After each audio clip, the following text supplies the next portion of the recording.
கண்டிப்பாக ஆபிரகாம். இந்தியாவில் அதிக தூரம் மற்றும் அதிக நாட்கள் பயணிக்கும் ரயிலான விவேக் எக்ஸ்பிரஸ் ஒவ்வொரு வியாழக்கிழமைகளிலும் இரவு 11 மணிக்கு கன்னியாகுமரி ரயில் நிலையத்திலிருந்து புறப்படுகிறது. இங்கிருந்து திருவனந்தபுரம் வழியாக கேரளா, ஆந்திரா, ஒடிஷா, மேற்கு வங்கம், பீகார் வழியாக அஸ்ஸாம் மாநிலம் சித்ரூகர் ரயில் நிலையத்தை 80 மணி நேரம் 15 நிமிடங்கள் பயணித்து சென்றடைகிறது. அதே போன்று மறுமார்க்கத்தில் சித்ரூகரில் இருந்து சனிக்கிழமை இரவு 11:45க்கு புறப்படும் புதன்கிழமை காலை 11 மணிக்கு கன்னியாகுமரி வந்தடைகிறது. சுமார் 4273 கிலோமீட்டர் தூரம் பயணிக்கும் இந்த ரயில் பெட்டிகள் நாகர்கோயில் சந்திப்பு ரயில் நிலையத்தில் பராமரிப்பு பணிக்காக கொண்டு வரப்படும். இந்நிலையில் பராமரிப்பு பணிகள் முடிந்து நாகர்கோயிலிருந்து கன்னியாகுமரி கொண்டு செல்ல ரயில் பெட்டியின் என்ஜின்கள் ஊழியர்களால் இணைக்கப்பட்டிருந்த கொண்டபோது ரயில் பெட்டிகள் ஒன்றுடன் ஒன்று மோதி ஒரு ரயில் பெட்டி தண்டவாளத்தில் இருந்து தடம் புரண்டது.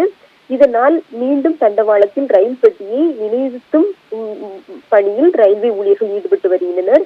இந்த தண்டவாளம் வழியாக ரயில் சேவை நடைபெறுவது இல்லாத காரணத்தாலும் ரயிலில் பயணிகள் இதுவரை ஏற அனுமதிக்கப்படாததாலும், ஏனென்றால் இரவு 11 மணிக்கே அந்த ரயில் புறப்படும் என்பதால் பயணிகள் யாரும் அனுமதிக்கப்படாத நிலையில் பெரும் பாதிப்பு தவிர்க்கப்பட்டது. இதனைத் தொடர்ந்து ரயில்வே அதிகாரிகள் சம்பவ இடத்தில் விசாரணை மேற்கொண்டு வருகின்றனர். இச்சம்பவம் நாகர்கோயில் சந்திப்பு ரயில் நிலையத்தில் பெரும் பரபரப்பை ஏற்படுத்தியது. ஆபிரகாம்.